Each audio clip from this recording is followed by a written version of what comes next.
कहते हैं जिस किसी पर भी माता लक्ष्मी की कृपा हो जाए उसके जीवन में फिर कोई परेशानी नहीं आती। माता लक्ष्मी स्वास्थ्य, संतान, धन, वैभव तथा सौभाग्य प्रदान करने वाली देवी हैं।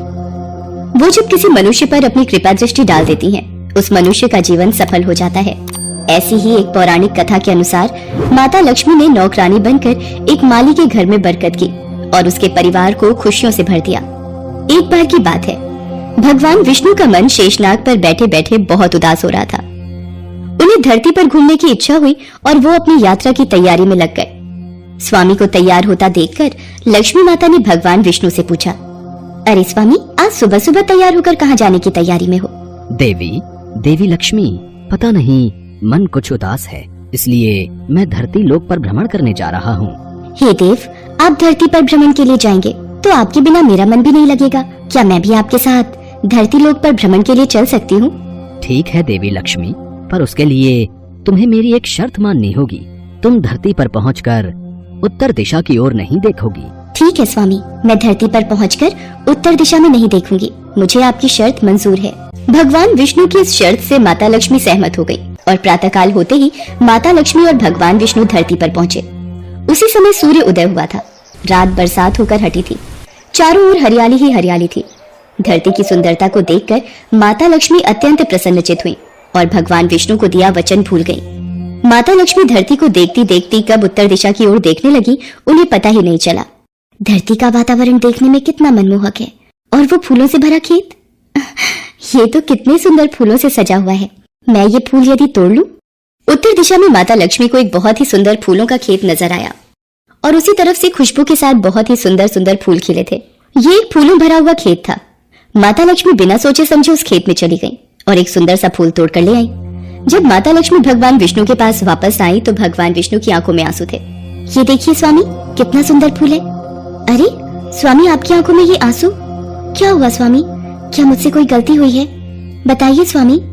देवी लक्ष्मी, आप मेरा वचन याद नहीं रख पाई।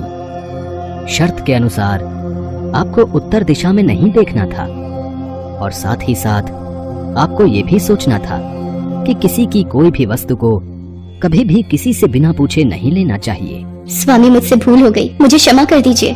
देवी लक्ष्मी, आपने जो भूल की है उसकी सजा आपको जरूर मिलेगी। जिस माली के खेत से आपने बिना पूछे फल तोड़े हैं, ये भी एक प्रकार की चोरी है। इसलिए देवी लक्ष्मी, आप 3 वर्ष तक माली के घर में रहेंगी। इसके बाद मैं स्वयं आपको बैकुंठ वापस बुलाऊंगा। जैसी आपकी आज्ञा स्वामी। माता लक्ष्मी ने चुपचाप सिर झुकाकर वचन स्वीकार किया और भगवान विष्णु बैकुंठ लौट गए। माता लक्ष्मी ने एक गरीब लड़की का रूप धारण कर लिया। खेत के मालिक का नाम माधव था। माधव की पत्नी 2 बेटे और 3 बेटियां थी। सभी उस छोटे से खेत पे काम करके किसी तरह से गुजारा करते थे। खेत के पास ही माधव की झोपड़ी थी। माता लक्ष्मी माधव की झोपड़ी पर जाती हैं। माधव लड़की को देखकर पूछता है, तुम कौन हो और इस समय तुम्हें क्या चाहिए?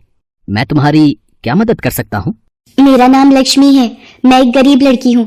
मेरी देखभाल करने वाला कोई नहीं। मैंने कई दिनों से कुछ भी नहीं खाया। मुझे कोई भी काम दे दो और मैं तुम्हारे घर का काम भी कर दिया करूंगी। बस मुझे अपने घर में एक कोने में आसरा दे दो।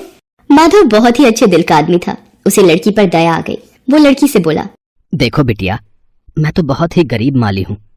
मेरी कमाई से मेरे घर का खर्च बड़ी मुश्किल से चलता है। लेकिन अगर मेरी 3 की जगह 4 बेटियां होती तो भी मैंने ही गुजारा करना था। जैसा रूखा सूखा हम खाते हैं वही खिला सकता हूँ। यदि तुम मेरे यहाँ यही रूखा सूखा खाकर खुश रह सकती हो तो अंदर आ जाओ। आपने मुझे अपनी झोपड़ी में शरण दी, आपका बहुत बहुत शुक्रिया। माता लक्ष्मी 3 साल माधव के घर पर नौकरानी बनकर रही। जिस दिन माता लक्ष्मी माधव के घर आई थी, उसी दिन से ही माधव को इतनी आमदनी हुई कि उसने एक गाय खरीद ली। अजी, ये नई गाय खरीद लाए, ये तो बहुत अच्छा हुआ। आज तुम्हारी आमदनी बहुत अच्छी हुई। सरला, सब माता लक्ष्मी की दया है।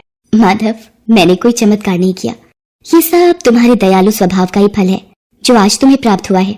तुमने तो मुझे एक गरीब लड़की समझकर अपने घर में शरण दी है। धीरे धीरे माधव की आमदनी अच्छी हो गई। उसने जमीनें खरीद ली और फिर एक बड़ा पक्का घर भी बनवा लिया। सारी सुख समृद्धि, गहने, कपड़े, जेवर सब कुछ अब माधव और उसके परिवार के पास था। लक्ष्मी माधव के घर और खेत में काम करती रहती थी। एक दिन माधव ने सोचा, मुझे ये सब इस लड़की लक्ष्मी के आने के बाद मिला है। जब से ये मेरे घर आई है, मेरी किस्मत ही बदल गई है। माधव लक्ष्मी के बारे में सोच में ही था कि एक दिन जब वो अपने खेत से काम खत्म करके घर आया तो अपने घर के सामने द्वार पर एक देवी स्वरूप गहनों से सजी एक लड़की को देखकर हैरान रह गया। उसने ध्यान से देखा। अरे, ये तो मेरी मुंह बोली बेटी यानी लक्ष्मी है क्या? ये तो साक्षात माता लक्ष्मी है। सरला, सरला बच्चों के साथ बाहर आओ, माता लक्ष्मी स्वयं हमारे द्वार पर आई है। माधव का पूरा परिवार बाहर आ गया। सब हैरान होकर माता लक्ष्मी को देख रहे थे।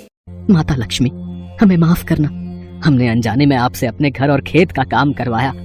माता, हम आपको पहचान नहीं पाए, हमसे ये कैसा अपराध हो गया। माता, हम सबको क्षमा कर दो। माधव, तुम बहुत ही नेक दिल और दयालु व्यक्ति हो। तुमने मुझे आश्रय दिया, 3 साल तक अपनी बेटी की तरह रखा। इसके बदले मैं तुम्हें वरदान देती हूँ कि तुम्हारे पास कभी भी खुशियों की और धन की कमी नहीं रहेगी। तुम्हें सारे सुख मिलेंगे जिसके तुम हकदार हो। माधव को और उसके परिवार को आशीर्वाद देकर माता लक्ष्मी अपने स्वामी भगवान विष्णु के द्वारा भेजे रथ में बैठकर बैकुंठ चली जाती हैं। माधव और उसका परिवार हाथ जोड़कर माता लक्ष्मी का गुणगान करता है।